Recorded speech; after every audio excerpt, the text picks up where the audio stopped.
It's very possible that in a few decades' time, we may see as the large Asian power not be China, but rather India.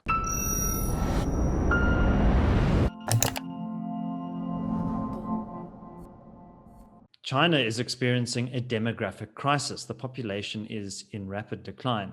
What does this mean for the country's competitiveness in the global economy? Well, joining me to discuss is Nicholas Babaya, a CRA analyst and also a China specialist. Nicholas, what do you make of this trend of demographic decline in China? Well, David, everyone has always had this idea that China is this huge country with this enormous growing population, and they're the next in line to be the global world hegemon.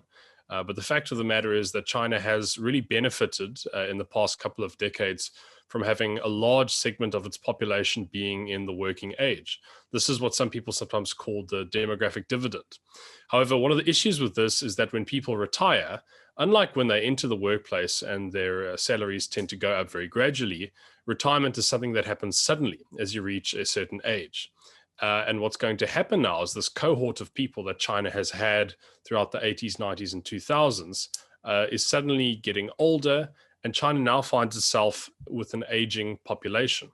In addition to that, China also has one of the lowest fertility rates among developing countries and one of the lowest in Asia.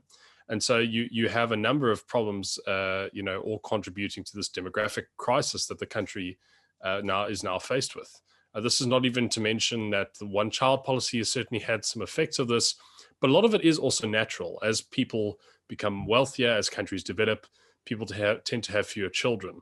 And this is the issue that China is now being faced with. So, Nicholas, what are the economic consequences of this demographic decline? Well, one of the things that it might cause is a real possibility of China getting stuck into a middle income trap. This is something China analysts talk about quite a lot. Now, it's important to know that China's economy has grown rapidly in the past couple of decades, but it has begun to slow slightly ever since the sort of late 2000s. Part of this may simply be as a result of it having a larger economy, so its GDP growth rate will naturally decline a little bit. But as its workforce ages and becomes older, you might see a situation similar to what happened in Japan. Now, Japan has actually had a shrinking population since the late 2000s. And the result of this is that it really had quite a stagnant economy. The government has had to borrow a lot of money. And this has developed a really strange situation, demographically speaking. Now, this doesn't mean that China will get poorer, so to speak.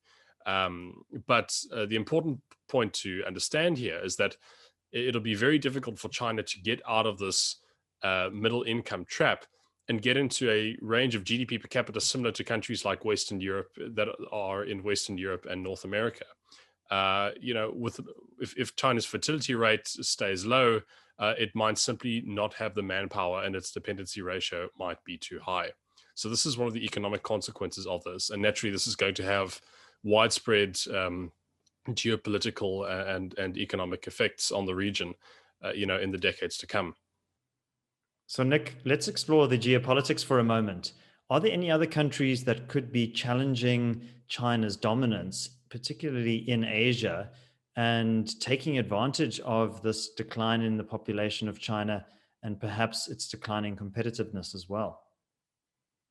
Well, one country in the world that has many parallels to China and that people, I think, don't pay enough attention to is India. So, India, just like China, is an absolutely enormous country. It has a vast land area, it has a very large population, and it has a very rapidly growing economy. And these are all things that China has had in the 20th century. Now, India is quite a bit behind China. It still has a very large number of people in poverty. However, its economy is growing fast. From a number of perspectives, if China continues on this downward trend in terms of its population, and India, conversely, can find a way to get out of that trap and actually keep growing at extremely high rates, it's very possible that in a few decades' time, we may see as the large Asian power not be China, but rather India. Now, in order for this to happen, a lot of things have to go right. And as we all know, economies are very, very complicated systems. And so this is not really a forecast to say that this is going to happen. But needless to say, in the year 2027, if current trends continue, India will overtake China as having the largest population of any country in the world. and the implications thereof on global risk analysis and geopolitics in general, I think, are going to be vast. And so, therefore, it's of great importance, I think, that a lot of people pay attention to India and see in what trajectory that country is going. Well, thanks very much, Nick. Before you go, please do let us know what you think of my new camera and my new background as well. We're trying to improve the production quality of CRA videos and would be grateful for your feedback. My name is David Ansara. This is the Center for Risk Analysis. Until next time, take care.